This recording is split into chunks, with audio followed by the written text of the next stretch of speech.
Keeping this simple. If we're talking about the shoulder, we're going to look at the shoulders. We're going to feel for any changes in temperature or tenderness. We're going to look for differences in range of motion between one shoulder and another in terms of movements. And that's consistent throughout what we're doing. It doesn't matter what area we're looking at. We're going to be looking, feeling, and comparing. The shoulders, we checked last week for the muscles on the front of the chest for tenderness and things like this. We checked the shoulders themselves for tenderness and also the shoulder blades or the scapula. All of that is part of the shoulder mechanism. So, range of motion. Those of you that weren't here last week, we just went through all the ranges of motion of the shoulder. Flexion, extension, abduction, where it moves out to the side and then across, and then rotation out and in. And then one that all of you that weren't here last week, I want you to check when we take just a little break here. Have somebody that can watch you. You're going to reach up your back as far as you can with one arm and then with the other to see if they're fairly equal. Then you're going to reach over and down your back with each arm to see if it's equal. So you'll need somebody to watch you for that. Most of what we're doing, you can check yourself, these movements and checking your shoulder and shoulder blade for whether it's comfortable or not. Tight, tender muscles or achy joints, the 50-50 apple cider vinegar and water. We went over that pretty much every time we've done one of these talks. The 50-50 apple cider vinegar and water, you get it as hot as you can comfortably stand it. And let's say you have a shoulder pain or this pain with movement of your shoulder, you would just moisten a hand towel or a small towel with that hot apple cider vinegar and water, put it on the shoulder and leave it there till it cools off. You can do it again several times or once, whatever works for you. Again, like I said last week, I've never had any patient come back and say it didn't help. So it's worth a try. The lifting, moving, and working, we mentioned this last week. Keep whatever you're doing close to you. Keep it directly in front of you.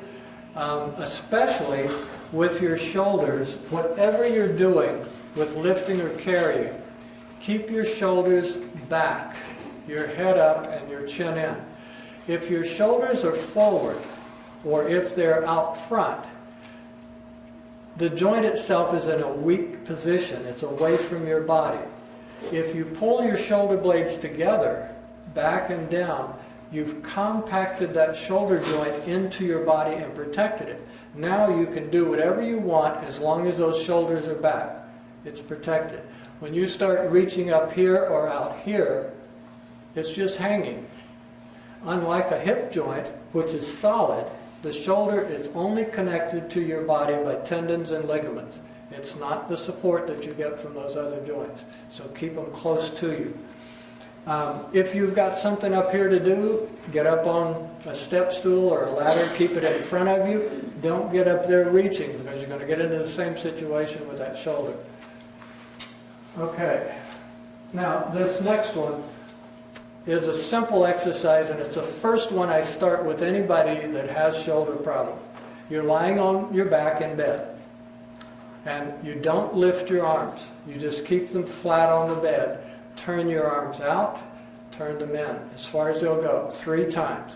And don't lift them, slide them about 5 or 10 degrees out, do it again, and again, and again, and go as far as you can comfortably go with the bed supporting the weight of your arms. Now that exercise protects you, if you have a shoulder problem, from having a frozen shoulder. If you've ever had anyone experience a frozen shoulder or have a problem with one, that is an extremely difficult problem to overcome and takes months sometimes just to get that freed up. So that one little simple exercise, turning your arms in and out, will prevent that kind of problem. All right, we mentioned this one last week. Just take a can of vegetables or fruit. Simplest thing, you can lie on your tummy on the side, the edge of the bed, or you can lean, prop yourself up on a counter and have your arm just hanging. Let the little bit of weight that's in your hand traction your arm so it is moving the shoulder out away from the body a little bit. This is one where you would not hold your shoulder blade back.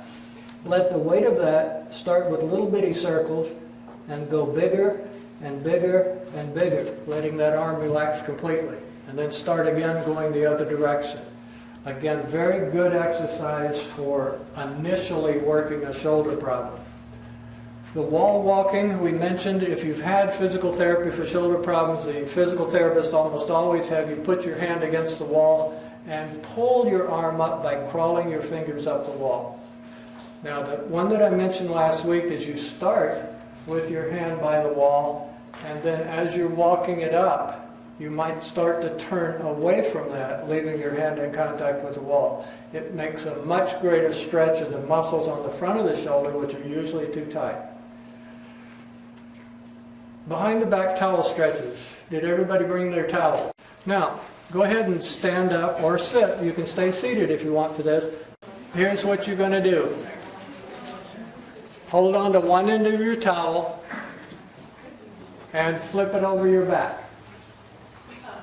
Reach back and grab the other end. Now what you want to do with the part of the towel that's over your shoulder, lock it into your shoulder.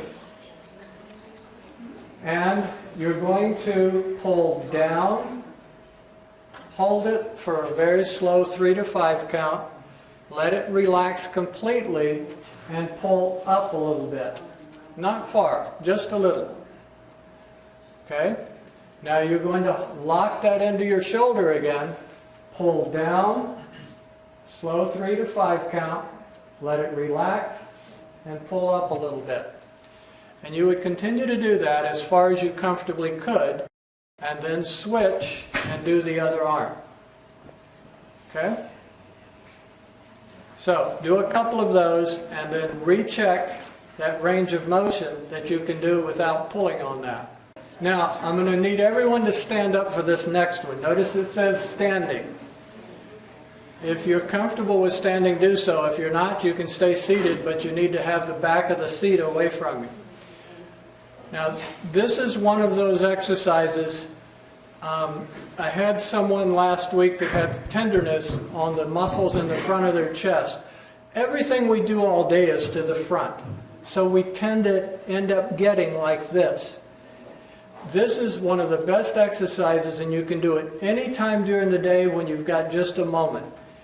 Interlock your fingers behind you, down low, if you can. Now, there's a couple things you do here.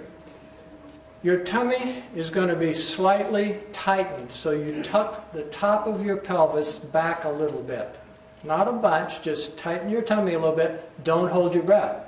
If you catch yourself holding your breath, count out loud, 1001, 1002. You can't hold your breath when you're talking. So, very important here, once you have this, your knees are not locked. They're just slightly bent. Tummy is slightly tucked. Head up, chin in. And you keep your head up with your chin in. You're going to pull back with your shoulders, push down with your hands. But if you felt your chin come forward, put it back where it belongs. Okay? And you hold that for, again, that 3 to 5 count. And then let it relax. Alright? Now do the mental check again. Knees slightly unlocked. Tuck your tummy a little. Head up, chin in. Pull back and push down. Okay? Good. Door leans. You can sit down again now. The door leans are very similar, but they give you the chance to work different muscle fibers on the front of your chest. Stand in a doorway. Your body position is identical to what you just did. Start with your hands at shoulder height. And what you're going to do, you tuck your chin, the tummy slightly tucked, you're going to lean through that doorway. Only go as far as comfortable. And again, it's something that you don't have to do tons and tons of repetitions, but just do 1 or 2 whenever you go through a doorway. I like to pick one at home that I go through frequently. Now, that's going to get most of the muscle fibers through the middle part of your upper chest. The next time through the doorway, put your hands above shoulder height. Now you're going to start to get the muscle fibers at the top of your chest. And this one is a little more difficult. You'll feel it in a different area. And maybe the next time through the doorway, turn your hands over and put them down low. Now when you lean through the doorway and you have to stand closer, you're going to feel the muscle fibers down low. Those three positions, shoulder height, above, and below, really works opening that chest and allowing your shoulders to stay back easier. And that's the whole point of these two, allowing your shoulders to stay back at a more comfortable position where they're protected more. For those of you who were here in June, we covered the low back, lower extremities, and the pelvis, and we talked about an exercise ball. These are one of the most effective pieces of exercise equipment you can have at home. Now, if you go to Walmart or Fred Meyer to the sporting goods section, they come in a box, a small box, and on the outside of the box there's a chart, and it tells you what diameter ball to get for your height. You can't use just any type of ball for you. Now this one is too small for me, but it works on this table where I'm going to show you what you need to do. And the ball that I normally use is much larger than this, but get one that's right for you. They all come with a hand pump that you can use to inflate them. But when we talked about it with the low back, you'll see when I get up here how it would help your low back. And I was talking to someone at the beginning of class, and they were talking about using an inversion table. You know what I'm talking about, a table that tips up and you have your feet hooked in and you're lying back. Now, I like the inversion tables also, but I don't go by what they send you with the inversion table. A lot of times they come with a video, and it shows you hanging vertical. Totally unnecessary. If you set your inversion table, a good inversion table comes with a strap that you can set it to stop at a certain angle. I recommend 45 degrees. Start at 15, 20 degrees and work up to 45. 45 degrees you're going to get all the benefit, and that includes what I'm going to show you here. You only go back so far, and I'll explain that in a moment. But with your inversion table, if you have one or if you get one, and you can find them in garage sales because people quit using them because they don't use them properly. You only need 3 to 5 minutes. That's all you need. And put cushions behind your knees, behind your low back, and behind your neck. And that way the inversion table is going to work better at 45 degrees than it would vertical. Because those are the normal curves in your spine that you want to get back to where they should be. Now, that being said about inversion tables, this ball is a simple thing that you can just push over in the corner. I frequently deflate mine if I'm going to be away from home for some kind of reason, seminars or whatever, for 3 or 4 days. I'll take it with me and re-inflate it when I get there. They're very simple and easy to use that way. First of all, when you start doing this, and I'm going to have somebody show you another way to use it before we're done here, you want to start in front of it. Now, if you can do this, fine. If you cannot, I'll show you another way in a minute. But this would already start to be working on the low back. If you keep your head in contact with the ball, only go back as far as you can keep it in contact. If your head comes away from the ball, you've gone too far, and you have to come back. But if you continue this way, you're now working your neck too. And so not only can it work for your low back, but it can work for your neck. Okay, now the other thing, if you don't have an exercise ball yet, and we're talking about shoulders still, there's a great way to do this either on the ball. When I was lying back, what I'm going to show you can be done on the ball, or you can lie on your back at the corner of a bed, or at the corner of high cushions, anything that's going to get you off the floor. If you lie on the corner so that your head can go over the corner and you're able to use your arms, if you start with your hands, the back of them together, bring them overhead, as you bring them, turn them all the way around. They continue to turn until they come back to the middle. And if I was lying backwards over the ball, it would be the same thing. All the way over, turn, and all the way back to the middle. These two, whether it's over the ball or on the corner like that, are a complete range of motion for your shoulders. Yes, you can do that sitting. Yes, you can do that standing. Doesn't matter. But when you do it with this position, it allows the weight of gravity to really open up those shoulder joints. Using Indian clubs, and if you remember, we were doing the movements with the circles and moving them this way. With the shoulders, there's several different ways you can do it, but again, the whole purpose is to open them up. So you can bring them up and crisscross in front, or you can bring them back. Big circles around the back. Both are very good, and different weights of these. We mentioned last week what is called a fish whacker. So fishermen use these to thump on salmon and things. And we mentioned the tire checkers, which is a little stick with a weight in the end. Anything that's going to give you some weight as you move your arms and shoulders in circles. I'm going to give you a little break here because these two are very good for when you've been working. I don't care whether it's at a computer or at your desk or whether you've been doing something with your hands and sitting for a long time. If you can stand, stand up, and when I have you do a little quick exercise, you need some room with your arms out. And you can do this sitting if you want, just as long as you have room.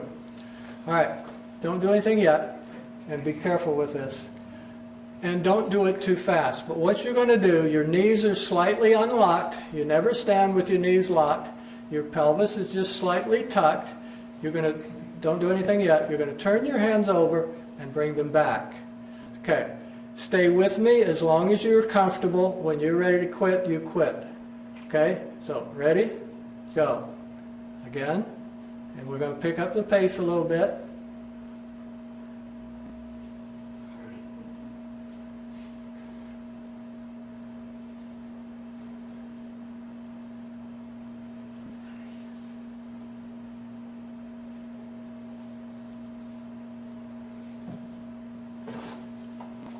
Now don't let your chin come forward, keep it back.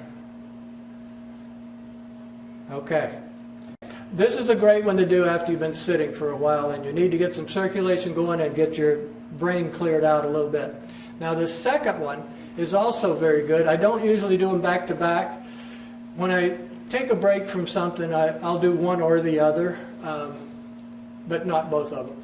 On this one, your hand's going to be straight out in front, your thumb's on top, fingers are straight. Okay. It doesn't matter left or right hand. Bring the arm up by your ear. Now keep that chin tucked, little tummy tuck, knees slightly bent. Now the other hand is going to go right below that elbow. Don't let it touch your forehead. We're going to be up here. You can look under it. Okay? Now what you're going to do is push that arm forward while you push this hand back. So the arm stays right by your ear. So push, push. And hold, hold, hold. Let it relax. Okay? Push. And we're just going to do 3 on each side. Let it relax. Okay? Hold. Push with both hands. And let it relax. Okay? Let's go to the other side. Up by your ear. Other hand right below that elbow. Push back with that right. Forward with the left, if you're on that side. If you're not, do whatever side you're on. Let it relax. Now push. And relax. We're just going to do one more.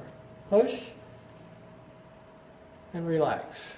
Good. Okay, now we're getting into some strengthening. Well, wasn't that strengthening? Yes, to a certain extent.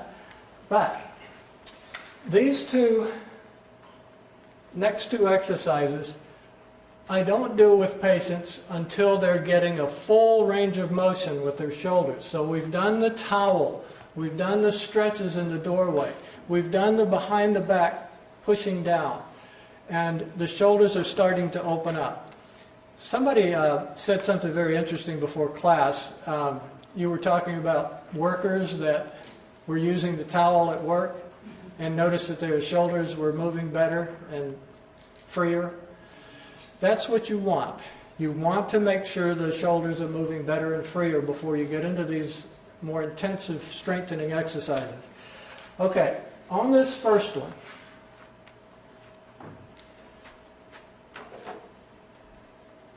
there are several ways to do it. The simplest is with your towel. Now, I'm not going to have anybody do this unless they want to do it or try it during break or something. But very simply, you're going to see me pull out and lift the shoulders. Okay? When you do this, you should be face down at the end of a table or a bed or something where you can put your forehead down. Pull out and lift up. It's not easy. And if you do want to try it during break or something, let me know. But what we like to do with that one for strengthening, again, as you pull out, you're bringing your shoulder blades together. As you lift up, you're working all of the support muscles to keep that shoulder where it belongs. The second one is just what it sounds like. You're going to be lying face down at the side of a table or bed. You're going to pull the arm back, rotate it up, bring it overhead without it dropping. So, it would be like so. Up, rotated, overhead. Same to the other side. Up, rotated, overhead. Also not easy. It is a more advanced, both of those are more advanced. And again, I wouldn't recommend anybody doing them until their shoulder range of motion is back where it belongs. All right, now this came up last week also. Walking with hand weights. The question last week, and it was during break, so we didn't get to it during the class. The question was, her mother had osteoporosis, and she was afraid she was getting it too. What was the best exercise to do? I immediately told her about this next one. Doesn't matter if you're using vegetables, fruit, hand weights, pick up rocks, I don't care what you do. But when you're walking, let me back up just briefly here. Every time an astronaut goes into space, and they're there for a period of time, days or weeks or whatever it may be, they come back somewhat osteoporotic. They lose bone density. And that's why they're frequently assisted out of the capsule and assisted into changing out of the space suits that they have. They're weak. And it's not uncommon for them to have problems for a period of time. Without gravity, the weight of gravity, the bones don't maintain their density. So, ergo, to build up the bones, increase the effects of gravity. Ballistically moving your arms to at least chest high, both forward and back, so that as you're walking, you are lifting your arms. And if you have weight in your hand, that movement here increases your body weight. And you can help prevent osteoporosis with weight-bearing exercises. And this is the simplest one. You can do it in a pool, adding some weights. Just walking in chest-deep water and using the weights will help with that as well. So extremely good thing to remember. If you like to walk and you definitely should get out and walk as much as possible. Add a little bit of weight and the very high arm swings. Last week I showed you this little setup where you can take a couple pieces of wood, a piece of plywood, and a dowel, and some elastic that you make loops with, and hang tubing on it. And then you can hang that on the wall if you wish to deface your wall. I have these at different levels in my workout room. One up high, one down about chest height, and one down low. That allows me to work with this tubing and the different thicknesses or combinations of the thickness at different levels. This is the #1 shoulder rehab apparatus that you'll ever come across. I don't care what anybody else comes up with. This works. So, that being said, you're going to visualize while I show you. I've got it up here, I have it here, and I have it down low. I use 3 different positions with the arms when I'm working the shoulders. The first one is with the elbows into the side and the arms bent at the elbow 90 degrees. I start with it high and I'm pulling it down and back, and then I do it individually, down and back. Then I go low and pull it down and back. Now it's still connected up high, so I go from high and then low. Then I turn 90 degrees and go up away from where it's connected, and then below. Turn 180 degrees, do it again. Then I turn with my back to it and do it this way. So what you're doing is you're working every single range of motion that the shoulder can possibly do in full movement as far as it'll go. Now once I've done those, all of those different movements, high, middle, and low, you can do it with your arms locked. Now it's a lot harder. But you do the high, the middle, and the low, turning the 90 degrees, the 180 degrees, and the other, so that you're working every direction the arm can go. And then I finish up with the arms here. Again, pulling all the different directions that it'll go. So you can see why I say that is the most effective way to rebuild a shoulder if you have shoulder problems. It doesn't matter what the problem is. Once you get that range of motion working better, this works even better than what I did with the swim, crawl, stroke, and with the other one where I was pulling and lifting. Those are good preps for this, but this is a final statement for shoulder rehab. All right, next part is middle upper back, and we're going to combine parts of this with the neck because it's very difficult to not combine them. Now, when we talk about the middle upper back, you obviously aren't going to be able to check that yourself. So if you don't have someone who can watch you from the back, either work with another person or a third person, or ask some of the others that are here to help. We have several massage therapists and others that can help with this also. As you well know, we're going to be looking and feeling and comparing. So, what are we looking for? Dr. Wagner is a retired chiropractor. She at least picked the correct state to retire. She came from California, so. Yeah. Okay, if she's standing sideways here, what you're going to be looking for first is just start at the top of the back, turn a little bit more there. Can you still see a little bit over there? We're going to start at the top of her back, and you're going to run your fingers down the spine. And what we're looking for is you start down and it feels like a nice outward curve, but frequently your fingers are going to dip in a little bit. And that's called Pottenger's saucer. And I'll explain more about that in a minute. But that's the first thing you're going to check with your whoever you're working with here is, and you'll find it most often right between the shoulder blades. Okay? Next thing is right where you started, you're going to look at them from the side. And what you're looking for is a gentle curvature that goes up to connect with her neck. But if it goes sharply up, that's what we're calling an increased forward curvature here, and that happens from people having their head forward too much, for too long, for years and years. And the head gets way forward here, and so it compensates by trying to give more support there. And that's an excess kyphosis. And then the spine bumps. This you're checking just for tenderness. You just kind of push firmly and feel every one of those little bumps all the way down the back to below the shoulder blades. If you find anything tender or something, you've got your chart there. You can just mark it that the spinous processes, or those bumps, were tender.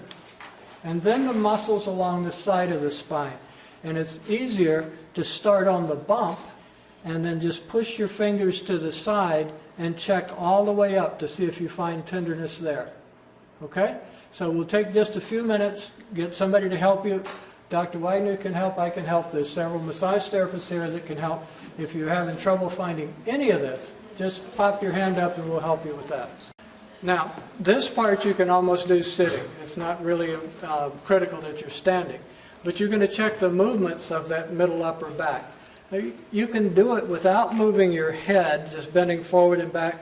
But bending your head makes it a little easier to bend forward and back and then side to side. The middle upper back should be fairly equal as you're bending side to side, and easy and comfortable bending forward and back. If you're getting restrictions, just make a note in your chart. Okay. All right. This next part is where you're checking the neck. It's the same thing. You're looking, you're feeling, and you're comparing. Now the base of the skull, when we talk about checking this, frequently, and I do mean frequently, those muscles along the base of your skull can be very tender.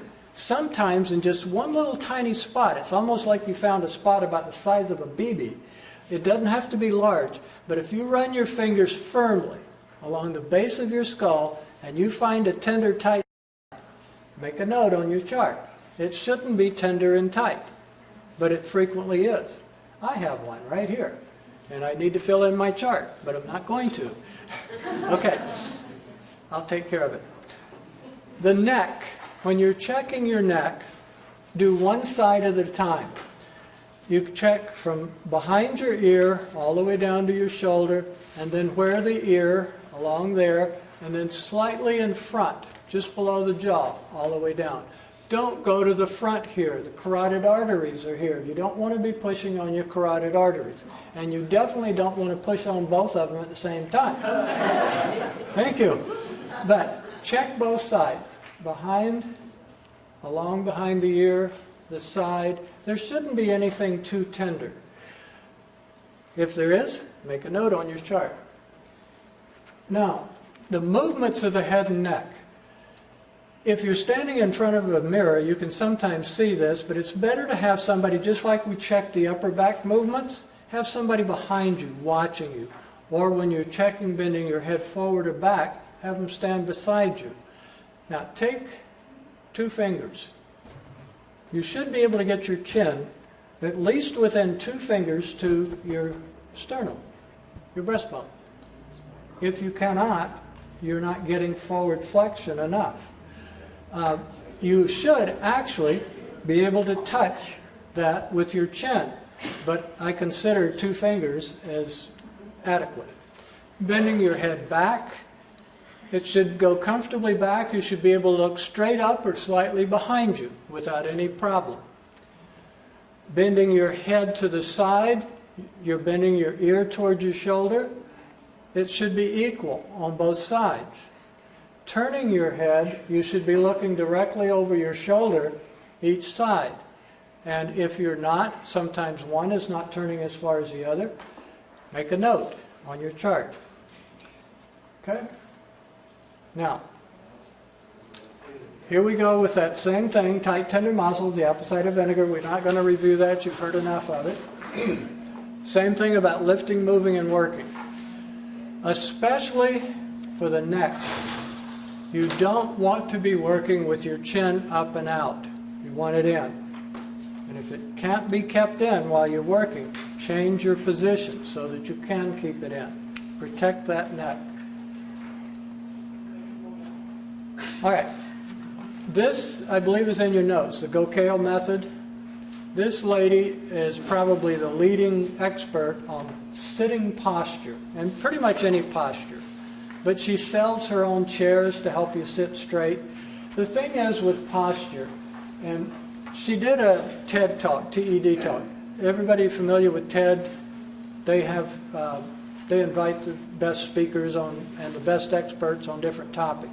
She's spoken and has a website there, a link to go to that. Excellent talk to listen to. So I think those are in your notes, and just type those into your internet search bar and you'll go right to those. In terms of sitting posture, a good chair will have support for your low back, support for your entire back, and a headrest that you can support your head. And that's especially a good chair for working. And I think later I put in there some different chairs at the very end of your notes, some links for different chairs. The best ergonomic chair under $300, the best ergonomic chair under $200. So you have some choices there. There's no end to choices for chairs, but just make sure it fits you properly and it's adjustable in every direction. And then you can pretty well custom fit it to you.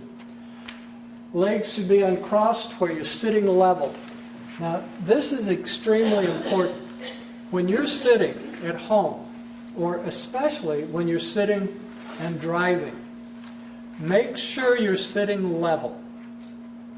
The most common thing I think that I see is where somebody comes in and they've been sitting leaning. And people do this a lot when they're using a mouse. Why? The mouse doesn't weigh anything, it's just sitting there, but they tend to lean towards it. And I see it all the time with accountants who have a keyboard for numbers. They're leaning towards it. What happens is, when you're doing that, your pelvis will torque. And then they come in with low back pain and pain down their legs. And it's because they're just not sitting level or standing level. They'll do one of these when they're standing on one leg or the other leg. And you cannot switch and make it even. It's not going to work. Stay level as much as you can sitting and standing, please. It's not that I don't like to see people, but I'd rather not see them hurting, quite honestly. So the sitting level is important. Now the next thing is, when we're sitting, we tend to get it so involved with what we're doing that we just stay there for hours and hours. I do it unless I set this little silly timer, a free timer that I downloaded off the internet, and it comes up on my screen. And I set it for 30 minutes and it goes away. But when 30 minutes hits, it pops up on the screen, and I get up and I do 1 or 2 exercises, or I walk out to the kitchen and get some water, or I do something for just 30 seconds or so before I sit down again. And the first thing I do when I sit down again, set the little timer. Please do it. Those things really help. The lady who wrote the initial work on the benefits of getting up frequently from sitting was working with the astronaut program. And her recommendation was to get up every 10 minutes. I can't do that. I can't get anything done. It takes a few minutes for me to get going. So I do the 30 minutes, and it works great for me. Some people do 20, some do 40, some do an hour. But at least every hour, get up and move around, do something. The standing posture, we talked about it, stand level. Driving. Lots of truck drivers here. Log trucks, doesn't matter, all kinds of trucks, chip trucks. These guys have a lot of back and neck problems. When you hold a steering wheel up here, or even at 3 and 9, when your arms are up here, you're using your shoulders like earrings. You're going to get shoulder problems and you're going to get neck problems. Drop your hands down to 5 and 7. Look what happens to the shoulders. They come down. If they're here versus here.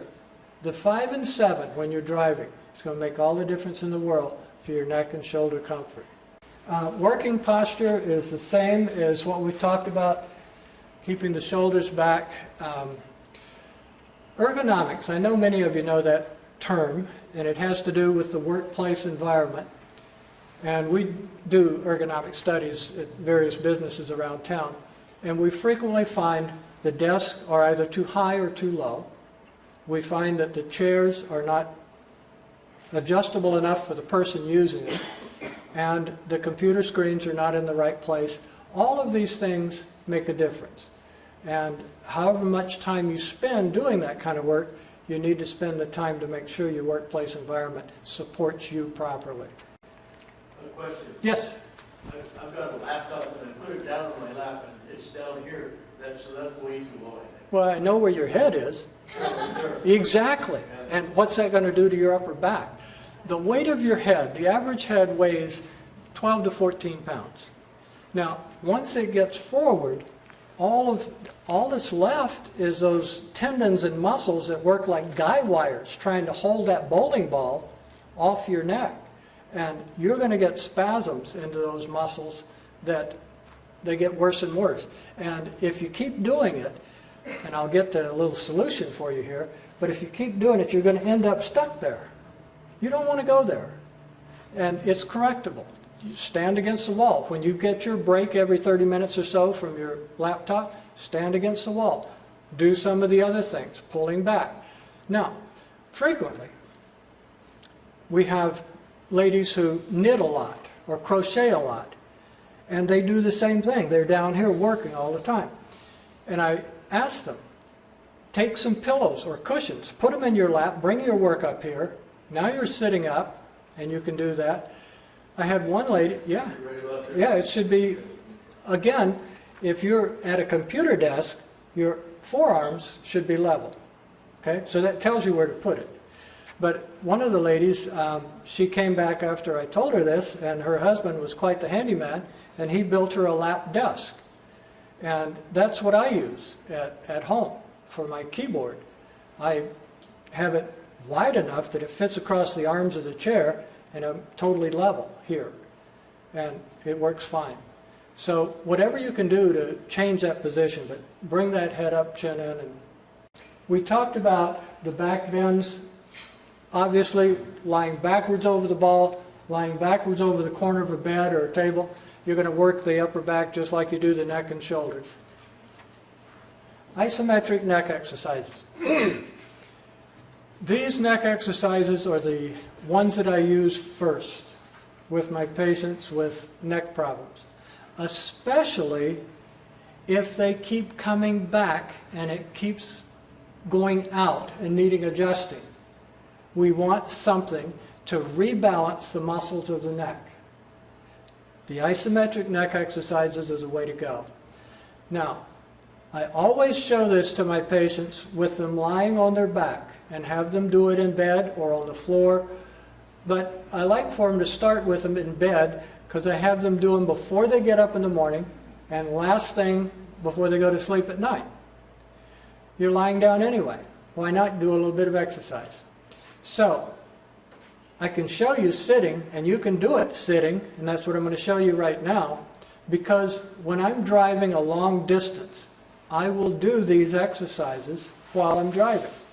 So, where you're sitting, make sure you're sitting upright. You're going to tuck your chin. Now, when you do these, do not use more than 50 to 75% of your strength. This is not to give you a big bulky neck. These exercises are only to rebalance the muscles of your neck.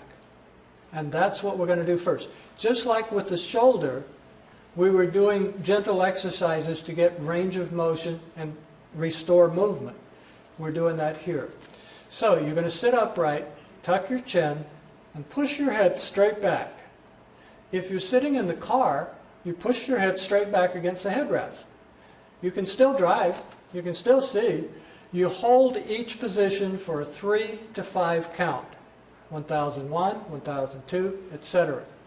You let it relax for a 3 to 5 count, and then you do another one. I have everyone start with 2 repetitions of each one of these movements that I'm going to show you. The goal is 10 repetitions. And because you're only holding each position for 3 to 5 seconds, it doesn't take long to go through this full series of exercises. That's the first one. Now, one thing I add if they have any shoulder problems, when you push your head back, pull your shoulders back. So you're holding your shoulders back while you're working your neck. Okay? Now the next one. The next one, we're going to have your hand beside your head. And yes, you should always keep 2 hands on the wheel. Do I always? No, I don't always keep 2 hands on the wheel. But when you do this, always start with the better side. So if you have more trouble with your neck on the right, do this on the left first. Put your hand beside your head with your elbow sticking straight out. Now your hand is not going to push. Don't push with your hand. Your hand is just there to stop your head from doing this. So you're going to tuck your chin. You're going to try to put your ear to your shoulder, but your hand's not going to let your head move. 3 to 5 count, let it relax. Okay? Let's do the other side. Hand beside your head, elbow out that way, tuck your chin, try to put your ear to shoulder, don't let it go. Okay? Now the last part. We're going to stop our head from turning. So you move your hand closer to the front of your head. Now you tuck your chin, you try to turn, don't let it turn. Keep looking straight ahead, you don't want to take your eyes off traffic. Okay? Let it relax. Other side, tuck your chin, try to turn. Okay? Those are so simple, so quick, and they work. If you do them too hard or too many, you will get sore. They are pretty extreme if you do it too much. So keep it at that 50 to 75% of your strength, not 100%. Okay, now this is much more intense, and I'm not going to have you do this. Pretty much the active neck exercises, you're using the weight of your head, like we talked about. You got a bowling ball sitting up here. So using the weight of your head to do this is quite intense. And I have people doing this with their head over the end of a bed or table, and they pull their head back, or if they're lying on their side, they're using the weight of their head to come up to the shoulder or to turn. When I'm working with athletes, we have a football helmet with a rod sticking out, and we put weights on it. And then put, yes. And then we're talking about building a neck. And you can do it real easily with an apparatus like that. There's a great little innovation for doing those too. But we don't get into that. We talked about slow push-ups and slow chin-ups the last time. 3, 4, 5 count going down, coming up. Doesn't take many repetitions. Usually somewhere from 3 to 5 is plenty. Same for the chin-ups and pull-ups.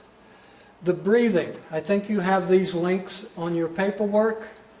The first one goes to one of my websites. It's a very simple breathing exercise. The second one, Dr. Andrew Weil is a natural healthcare practitioner, and his breathing exercise, I like it a lot. That's why I included it. 4 count slow breath in. So it's like,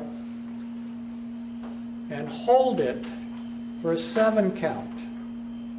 And then you let it out for an 8 count. 4, 7, 8. It's a very, very good breathing exercise. Now, he explains at that website, it's a YouTube video, and he goes through it with you very stepwise. He explains that your tongue should be lightly touching the roof of your mouth behind your front teeth. There's a little ridge of tissue there. Don't push on your teeth with your tongue, but just leave it there. 4 count in, hold for 7, and then open your mouth a little as you breathe out, so you're making a slight swooshing sound going out. Breathing exercises are excellent, especially if you're having trouble going to sleep. You do a couple of sets of these, 10, 12, you're getting pretty relaxed down. Forget counting sheep, count your breath. Okay, one other thing there. I do need to show you this. I have not been able to come up with a way to innovate around this. This is a posture pump, and it has an two inflatable bulbs. And this is for someone that has a disc problem in their neck. 2 bulbs here. Wrong pump. That's the one for your low back. But could you use it? Yes. I'm not going to suggest you do that. But it works the same way for the low back as it does for your neck. As you inflate that, you're lying back, the lower bulb first and then the upper one, you get what's called an elliptical traction. It pushes up, it pushes out in all directions. And as you can see, they have some pre and post MRIs, and it shows where there's a disc bulging, and then the post, after working with this for a while, the disc is not bulging. This is pretty well documented, and I cannot find any way to do it better. We talked about this last June with the low back, and the low back one had some foot positions where you could push too to put extra traction on the low back. These things work, and that's the only reason I'm mentioning it. In fact, I don't know how many years ago, Marcy probably remembers, but I blew out a disc in my low back. It exploded, and a piece of the disc went into the nerve root. So I lost all strength in my leg. And when they did the MRI here, we got out of the MRI, they said, when do you want to do surgery? And I said, I don't. And I still haven't. And this was 9 years ago, 8 or 9 years ago. So do I have 100% back? No. And I tell my patients this, you may not get 100% back, but if you can get to the point, I can walk, hike, do what I want through the woods, makes no difference. I can pretty much do whatever I want. I had a situation this last year when I wasn't using it, and I didn't use it for a couple months. I'm no better than any of you. When things are working, we forget to do what we should do to keep them working. But I started getting weak in the leg again. And it was one of those, come on, you know better. And I started back on it. And it took about a month, but it went away again. These things work. And if you ever reach a problem where you do have problems with a nerve that's having pressure from a disc or inflammation or swelling, and it's causing problems into your arms or your legs, it's worth a try before surgery. And that's all I'm going to say on that. And like I said, I pretty well can innovate most everything, but I've not found a way to innovate that one. Okay. This last part, the head and jaws. We're going to do the same thing, the look, the feel, and compare. You can do the feeling and comparing yourself. What you have when somebody's looking, we'll get to it in a second.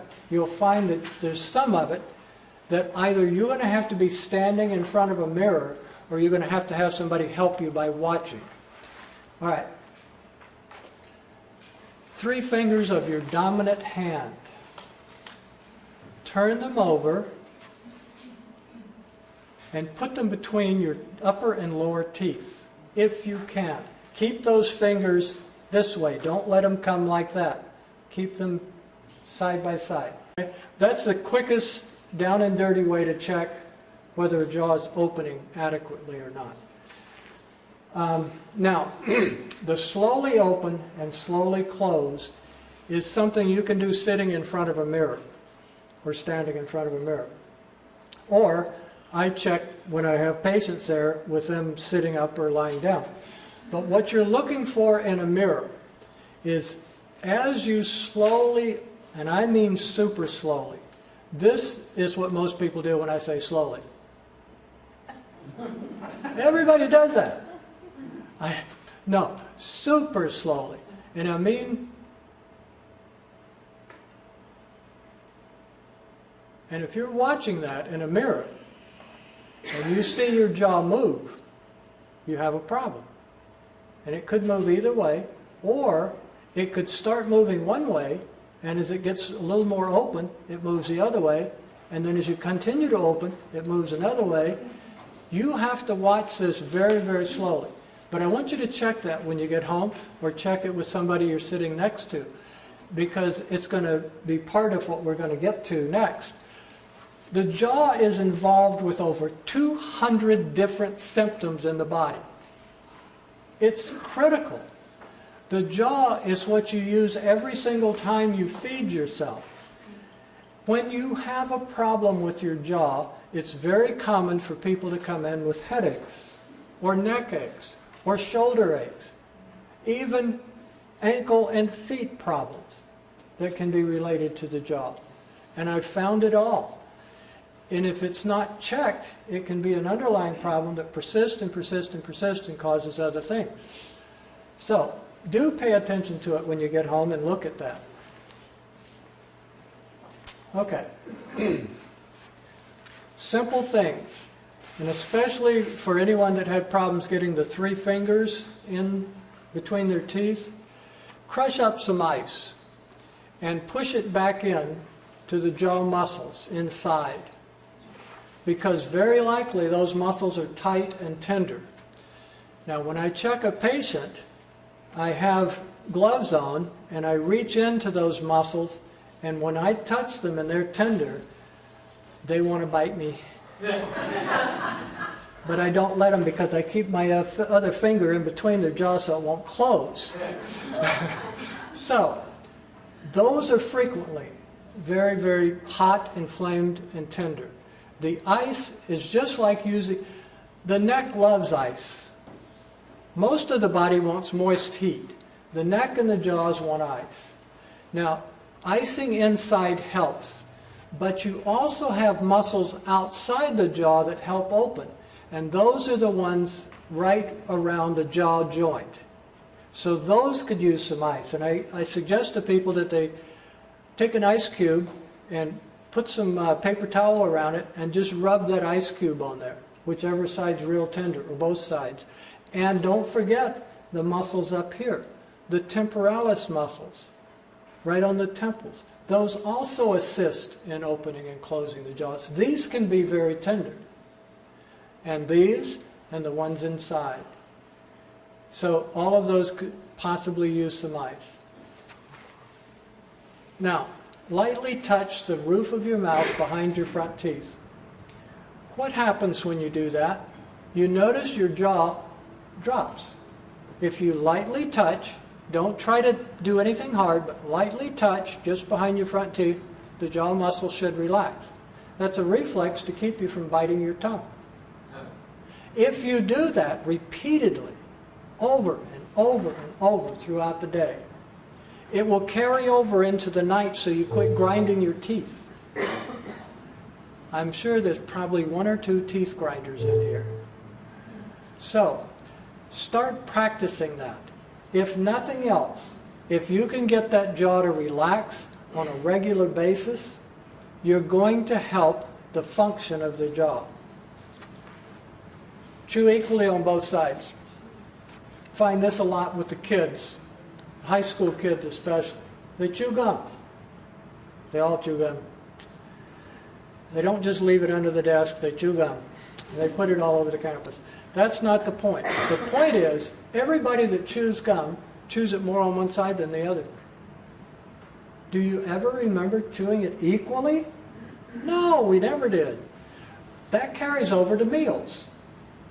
And you're not chewing equally at meals. So try not only to relax the jaw, but just like standing balanced, sitting balanced, chew balanced. Okay? Now, this last one is where not only do you stand in front of that mirror, and this I recommend to my patients first thing in the morning. You just about always end up in the bathroom at some point in the morning. Stand in front of the mirror, and most of the time before bed, you're standing in front of the mirror at some point. This is an exercise to do then. It doesn't take but a couple of seconds. But if you stand close to that mirror where you can slowly open that jaw, as far as it'll comfortably go, use your fingertips on the very end of the jaw. Now you don't need to be very strong to do this because your fingertips are at the end of a long lever. So very light pressure here will force that jaw to that side. Light pressure here will force it to this side. So, very simple. If I'm opening my jaw real slowly and it moves this way, I just push with that finger. Not a lot, just enough to make it go straight. And if it moves over to this side, I push with this finger. Just enough to make it go straight. And I follow it all the way open and all the way closed. That's one. I do 6 of those, all the way open and all the way closed. It doesn't take very long. But go super slowly or you will miss that movement.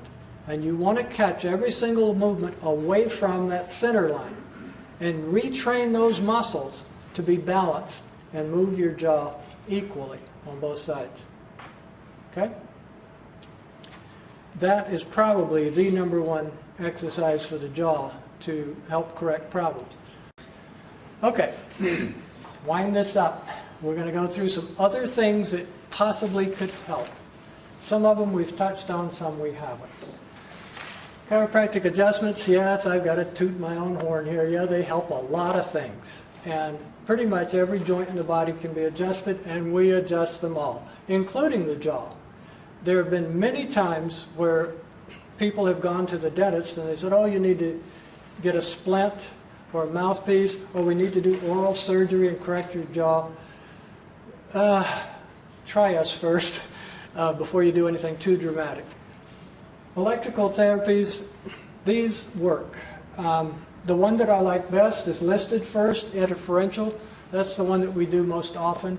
It's a very comfortable electrical therapy, and it's called interferential because it interferes with itself on the surface of the skin and penetrates throughout a joint or an area of the body that needs the therapy. It has several benefits. Number one, it reduces inflammation and swelling.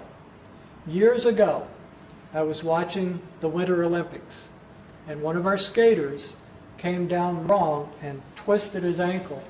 And they showed him in the treatment room later, and his ankle was just swollen hugely.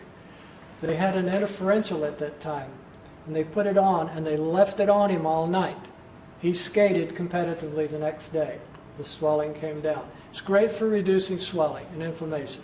It's great for improving circulation and reducing muscle spasm. Speeds up healing. The other therapies are also good, and you'll see a lot of those used at different places. Emotional freedom technique. I ran across this many years ago, and what struck me is that they were using this very effectively to treat returning soldiers with extreme stress-related problems, suicidal and horrible physiological and mental and emotional problems. It's a way of doing a self-treatment. It's light tapping treatment around different acupuncture points and various points of the body. You can find out a lot of information at both of those websites, and a lot of it is free. They have videos, they have instructional articles. Emotional freedom technique can be used for just about every problem you can think of, but especially stress-related problems. Very, very effective.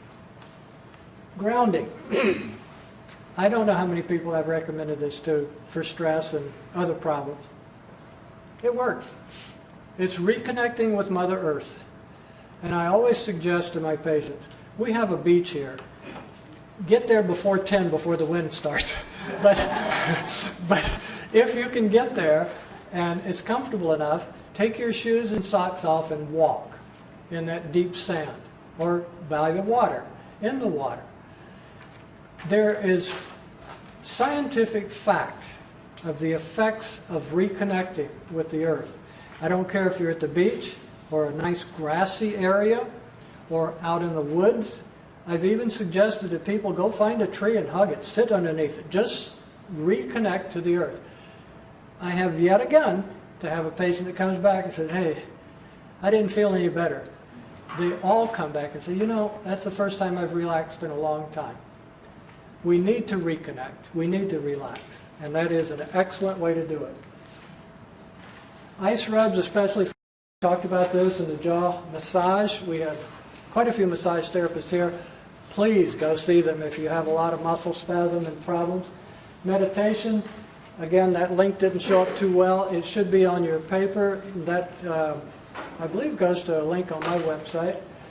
Swimming, excellent, excellent, excellent exercise.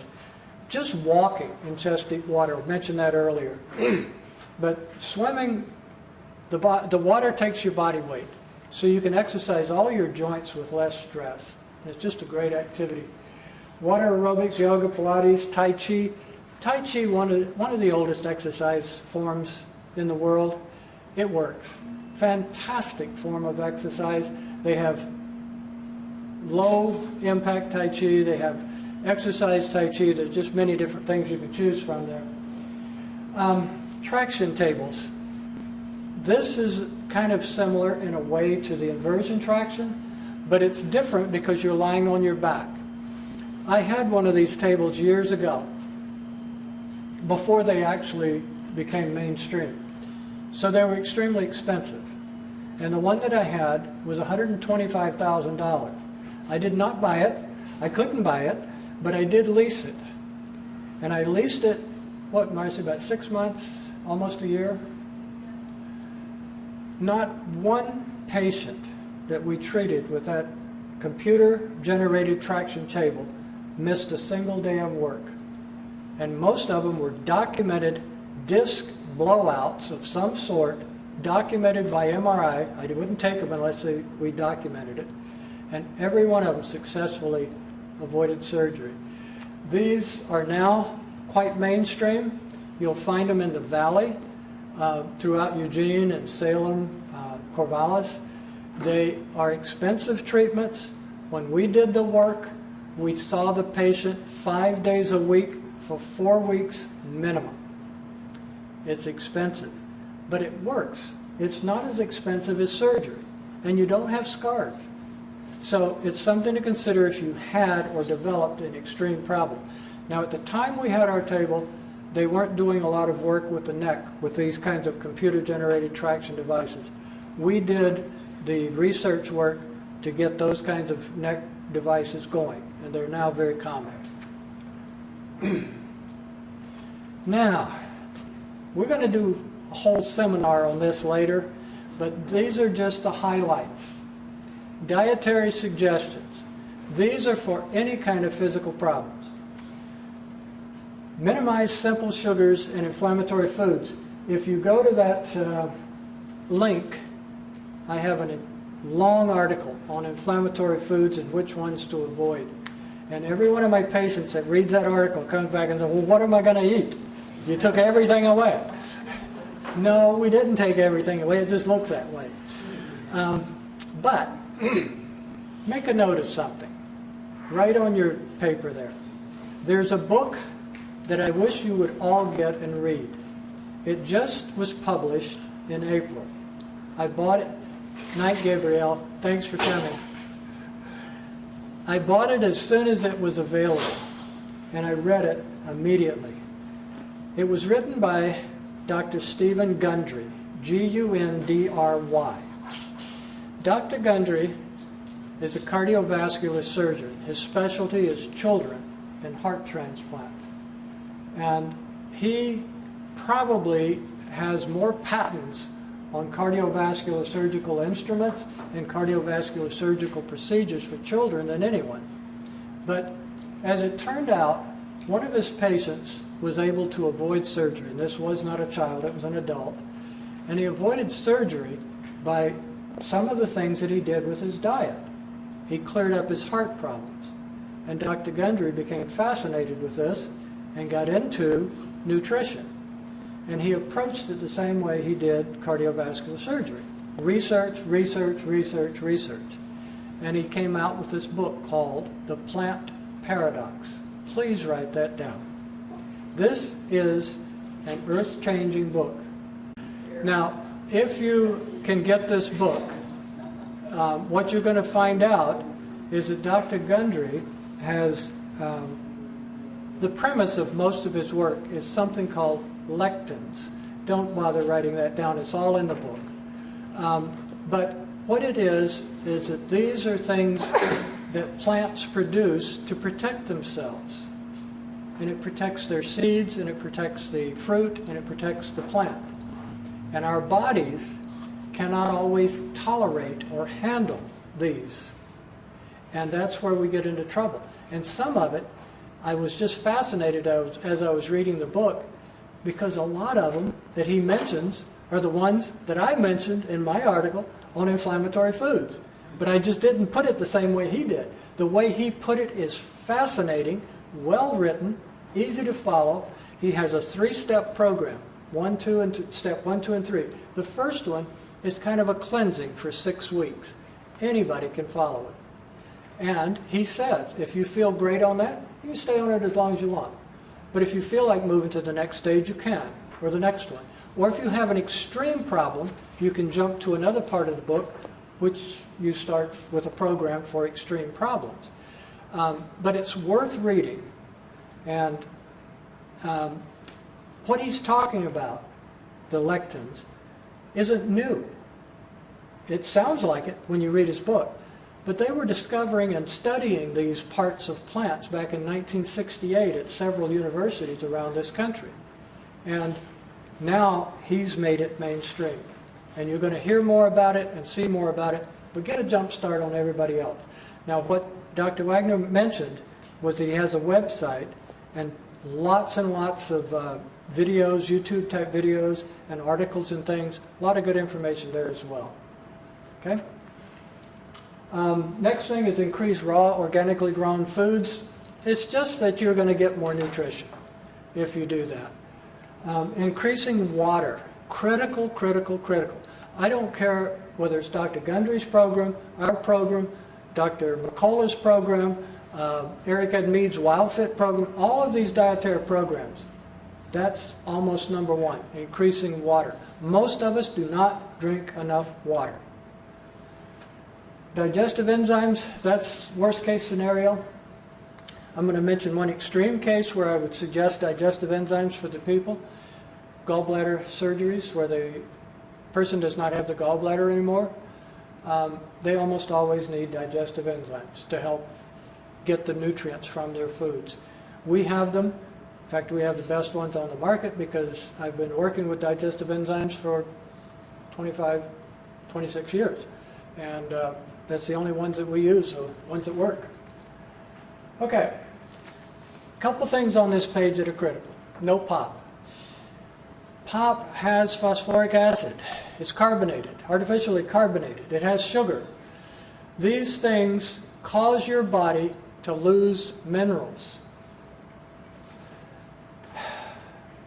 If your body's losing minerals, for instance, if it gets too much phosphorus from the phosphoric acid, your blood has to balance that. So it takes calcium out of your bones and joints to balance the excess phosphorus in the blood. And when it does that, what's going to happen to those bones and joints and the muscles where it's stealing these minerals? They're going to hurt. I had a patient, young guy, worked at the mill, and he was coming back weekly for adjustments. He'd feel great. The next week he'd be back. And I finally said to him, I said, look, I love seeing you, but this is ridiculous. How much water do you drink a day? And he looked at me and he said, I don't drink any water. What are you drinking? Pop. I drink pop all day long. I said, I want you to stop it. I want you to stop it for at least 2 weeks. He said, I can't do that. I said, well, you're going to really pay for the next car or something, but you need to stop it. He did. He came back 2 weeks later, not a single ache or pain, not one. And I think in the last 10 years I've seen him twice. Stop the pop. It's no good for you. That's what I use with my kids. Perrier and fresh squeezed fruit juice was their pop. And the fresh squeezed fruit juice is great, but it's a lot of concentrated sugars in that too. One thing that I found, and I mentioned it in the last seminar, in fact, Dr. Gundry mentions this, is he puts up to a tablespoon of balsamic vinegar, also apple cider vinegar, up to a tablespoon, and adds carbonated water. I like Perrier. He uses the other one. What's that other one? Pellegrino. And it's actually quite good. How much water a day? You can drink up to 1/2 your body weight in ounces of water a day. I only recommend that for someone who is exercising extremely hard and perspiring a lot. You will find your upper limit. Just keep adding water until you find that upper limit. But you don't need up to 1/2 your body weight in ounces. That's too much for all of us. You'll find something much less than that. I like to get at least 64 ounces a day, and it works for me. But I get an awful lot of water from the amount of vegetables that I eat. And I make smoothies and things like that. Vegetables are very high in water content. And I don't use the fruits for that because of the concentrated sugars. If you're using a lot, it's too much. The fructose is actually tough on your liver. Okay, enzymes, those two are for severe cases of pain, trauma, and the kidney formulas, severe cases of pain and inflammation. Very seldom do I have to use those with patients, but when we do, they do work well. These herbs and spices, especially arnica, I bet lots of you are familiar with arnica, very healing herb. Curcumin is extremely good anti-inflammatory. Vitamins A, B, C, D3. Many people are short on D3. We find this with our blood and saliva tests. Most of the labs say 50 to 75 units of D3. You want to be closer to the top of that to prevent osteoporosis and to make sure the bones and joints are good and solid. So the D3, this time of year it's not so bad. You can get lots of it from the sun. But during the winter, might be something to consider. But don't be taking D3 just on a whim. You should have a blood study to find out what your levels are. Minerals, there's several different ways. You don't need a mineral supplement if you're eating adequate amounts of green leafy vegetables, and I do mean large amounts. You're going to get more than enough minerals from those. The number one vegetable, by far, is kelp. You can get it as a dried form, crumble it up in soups and salads. You can get it as a supplement form. I don't recommend that. You can just get it and put it in your soups, or what I do is I make my own salad dressing. I put dried kelp in there and let it reconstitute while I'm making my salad. So there's lots of ways to do it, but kelp is your best vegetable. There are two forms of E complex that I use. One comes from a company in Texas called Unique E, and if you just check that online and take a look at how they produce their vitamin E complex, it is one of the purest, cleanest, best vitamin E complexes you'll find.